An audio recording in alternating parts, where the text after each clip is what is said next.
해밍웨이와 노인과 바다. 안녕하세요. 프리리딩입니다. 오늘은 20세기 문학의 거장, 어니스트 해밍웨이의 불후의 명작 노인과 바다에 대해 깊이 탐구하는 시간을 갖겠습니다. 이 작품은 단순한 어부의 이야기가 아니라 인간의 삶과 투쟁, 존재의 의미에 대한 해밍웨이의 심오한 사상과 철학이 응축된 걸작입니다. 우리는 이 시간에 작품의 창작 배경과 주요 내용, 작가의 철학, 그리고 이 작품이 현대 사회에 어떤 의미를 던지는지에 대해 고찰할 것입니다. 이 여정을 통해 노인과 바다가 왜 시대를 초월하여 많은 이들에게 감동과 영감을 주는지 이해하게 될 것입니다. 해밍웨이의 노인과 바다는 1952년에 발표된 소설로 그의 마지막 주요 작품이자 문학적 역량을 다시 한번 증명한 작품입니다. 이 소설은 그에게 1953년 퓰리처상을, 1954년에는 노벨 문학상 수상의 결정적인 계기가 되었습니다. 작품의 창작 시기는 해밍웨이의 삶에서 특별한 의미를 지닙니다. 그는 1940년대 말부터 1950년대 초까지 작가로서 슬럼프를 겪었으며 비평가들은 그의 창작력이 고갈되었다고 평가하기도 했습니다. 이러한 비판과 내적 고뇌 속에서 해밍웨이는 이 작품을 통해 자신의 건재함을 세상에 증명하고자 했습니다. 노인과 바다는 해밍웨이가 평생 동안 추구해온 하드보일드 문체와 빙산, 이론의 정수를 보여주는 작품이기도 합니다. 간결하고 절제된 문장 속에 심오한 의미를 담아내는 그의 작법은 이 작품에서 더욱 빛을 발합니다. 이제 작품의 핵심적인 내용에 대해 자세히 알아보겠습니다. 노인과 바다는 쿠바의 작은 어촌 마을에 사는 늙은 어부 산티아고의 이야기입니다. 산티아고는 84일 동안 단 한 마리의 물고기도 잡지 못해 마을 사람들의 조롱과 동정을 받는 신세입니다. 유일하게 그를 믿고 따르는 이는 어린 소년 마놀린뿐입니다. 마놀린은 산티아고에게서 낚시를 배웠고 그를 깊이 존경하지만 부모님의 강요로 다른 배를 타게 됩니다. 하지만 그는 매일 아침 산티아고의 오두막을 찾아 그를 돕고 필요한 물건을 가져다 주며 변함없는 우정을 보여줍니다. 85일째 되던 날, 산티아고는 홀로 먼 바다로 나갑니다.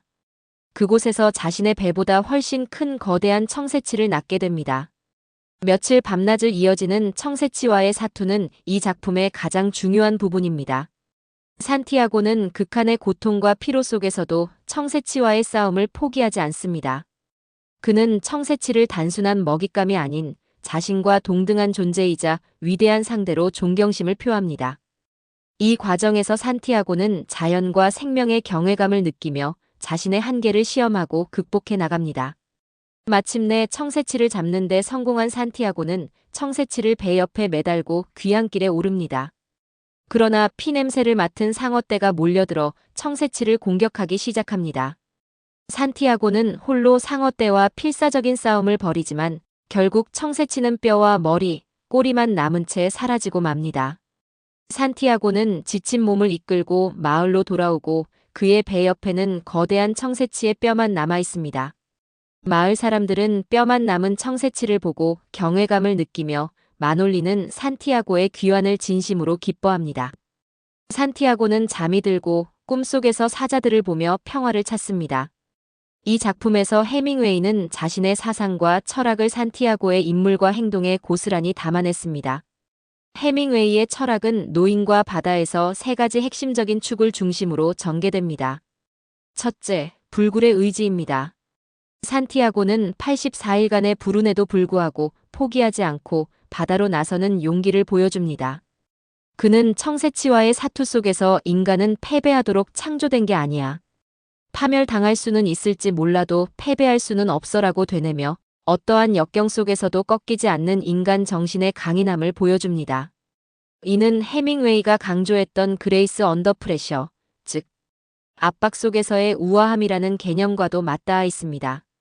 고통과 절망 속에서도 품위를 잃지 않고 묵묵히 자신의 길을 가는 것이 진정한 인간의 모습이라는 해밍웨이의 신념이 산티아고를 통해 발현됩니다.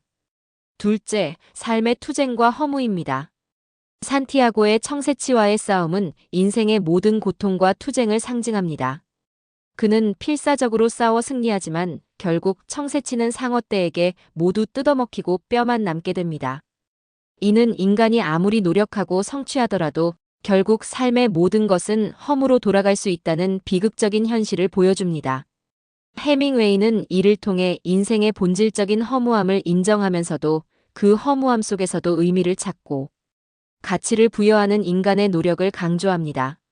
성공 자체보다는 그 과정에서의 투쟁과 노력이 더욱 중요하다는 메시지가 담겨 있습니다. 셋째, 자연과의 관계입니다. 산티아고는 바다와 청새치를 단순한 대상이 아닌 자신과 함께 살아가는 존재로 인식합니다. 그는 바다를 라 마르 즉 어머니라고 부르며 존경하고 사랑합니다. 청새치와의 싸움에서도 그는 청새치를 형제라고 부르며 연민과 존경심을 동시에 느낍니다. 이는 자연을 정복의 대상으로 여기는 현대 문명에 대한 해밍웨이의 비판적인 시각을 보여줍니다. 인간은 자연의 일부이며 자연과 조화롭게 공존하는 것이 진정한 삶의 방식이라는 해밍웨이의 자연주의적 사상이 잘 드러나 있습니다. 이렇듯 노인과 바다는 해밍웨이의 삶의 철학이 압축적으로 담겨 있는 작품이며 오늘날에도 여전히 유효한 메시지를 던져줍니다. 그렇다면 노인과 바다가 현대 사회에 던지는 의미는 무엇일까요? 이 작품은 시대를 초월하여 현대인에게 깊은 울림을 선사합니다. 첫째, 불굴의 의지와 투쟁 정신의 중요성입니다. 현대 사회는 끊임없는 경쟁과 변화 속에서 우리에게 많은 좌절과 어려움을 안겨줍니다. 산티아고의 84일간의 불운과 거대한 청새치와의 사투, 그리고 상어떼와의 싸움은 현대인들이 겪는 고난과 역경을 상징합니다. 그는 모든 것을 잃었음에도 다시 꿈을 꾸고 다시 바다로 나갈 준비를 합니다. 이는 어떠한 상황에서도 포기하지 않고 자신의 삶을 끈기 있게 이어나가는 투쟁 정신의 중요성을 일깨워줍니다. 현대 사회의 문제 속에서 삶의 의미를 잃어가거나 무기력해지는 사람들에게 인간은 패배하도록 창조된 것이 아니며 파멸당할 수는 있을지라도 패배할 수는 없다는 산티아고의 외침은 깊은 용기와 위로를 전해줍니다. 둘째, 인간 존엄성의 회복입니다. 현대 사회는 물질 만능주의와 효율성을 중시하면서 인간의 존엄성이 위협받는 경우가 많습니다. 산티아고는 늙고 소외된 어부이지만 그는 자신의 삶과 직업에 대한 자부심을 잃지 않습니다. 청새치와의 대결에서 그는 자신의 모든 것을 걸고 싸우며 그 과정에서 인간으로서의 위대한 존엄성을 드러냅니다. 비록 청새치를 모두 잃지만 그는 그 싸움의 과정을 통해 자신을 증명하고 스스로의 가치를 재확인합니다. 이는 현대 사회에서 소외되거나 좌절하는 사람들에게 자신을 존중하고 자신의 가치를 찾아나가는 것이 얼마나 중요한지를 보여줍니다. 나이가 들거나 사회적 위치가 낮다고 해서 인간의 존엄성이 훼손될 수 없으며 모든 개인은 고유한 가치와 존엄성을 지닌다는 보편적인 메시지를 전달합니다. 셋째, 삶의 허무와 진정한 가치에 대한 질문입니다. 현대 사회는 성공이라는 획일적인 목표를 향해 달려가도록 강요합니다. 그러나 산티아고가 어렵게 잡은 청새치가 결국 상어떼에게 뜯어먹히고 뼈만 남는 모습은 성공의 허무함을 상징적으로 보여줍니다. 이는 우리가 추구하는 물질적인 성공이나 명예가 한순간에 사라질 수 있으며 그 과정에서의 노력과 의미가 더욱 중요하다는 것을 시사합니다. 이 작품은 우리에게 진정한 삶의 가치는 무엇인지 그리고 무엇을 위해 살아가야 하는지에 대한 근본적인 질문을 던집니다. 성공의 결과보다는 과정의 의미, 그리고 그 과정에서 얻게 되는 경험과 인간적인 성숙이 더욱 중요합니다. 넷째, 자연과의 공존의 중요성입니다. 산업화와 기술 발전은 인류에게 많은 편의를 가져다 주었지만 동시에 자연 파괴라는 심각한 문제를 야기했습니다. 산티아고는 바다와 청새치를 정복의 대상이 아니라 함께 살아가는 존재로 인식하고 존경합니다. 그는 자연의 위대함 앞에서 겸손하며 자연의 섭리를 거스르지 않으려 합니다. 이는 자연을 인간의 욕망을 채우는 도구로 여기는 현대인의 시각에 대한 비판이자 자연과의 조화로운 공존이 인류의 지속 가능한 미래를 위한 필수적인 요소임을 강조합니다. 노인과 바다는 인간이 자연의 일부임을 깨닫고 자연을 존중하고 보호해야 한다는 환경 윤리적인 메시지를 던져줍니다. 다섯째, 세대 간의 소통과 연대의 중요성입니다. 현대 사회는 급변하는 기술과 가치관 속에서 세대 간의 단절이 심화되는 경향이 있습니다. 산티아고와 어린 소년 마놀린의 관계는 이러한 세대 간의 간극을 넘어선 따뜻한 연대를 보여줍니다. 늙고 힘없는 산티아고는 마놀린에게 지식과 경험을 전수하고 마놀린은 산티아고에게 젊음의 활력과 변함없는 믿음을 줍니다. 이는 늙고 소외된 세대가 젊은 세대에게 희망과 지혜를 전달하고 젊은 세대가 나이든 세대를 존중하고 배려할 때 비로소 건강한 사회가 구축될 수 있음을 보여줍니다. 즉, 세대를 아우르는 상호 존중과 연대가 얼마나 중요한지를 상기시켜줍니다. 마지막으로 잃어버린 세대의 고뇌와 현대인의 공감입니다. 해밍웨이는 1차 세계대전 이후 혼란과 허무주의에 빠진 잃어버린 세대의 대표적인 작가였습니다. 그의 작품에는 기성 가치관에 대한 회의와 삶의 의미를 찾아 헤매는 인간의 고뇌가 담겨 있습니다. 노인과 바다 역시 이러한 맥락에서 해석될 수 있습니다. 노인의 고독한 투쟁은 현대 사회에서 가치관의 혼란을 겪거나 고립감을 느끼는 많은 젊은 세대에게 깊은 공감을 불러일으킵니다. 삶의 진정한 의미와 방향을 찾아 헤매는 현대인들에게 이 작품은 스스로에게 질문을 던지고 자신만의 가치를 찾아나가는 여정의 중요성을 깨닫게 합니다. 결론적으로 어니스트 해밍웨이의 노인과 바다는 단순한 어부의 모험 이야기가 아닙니다.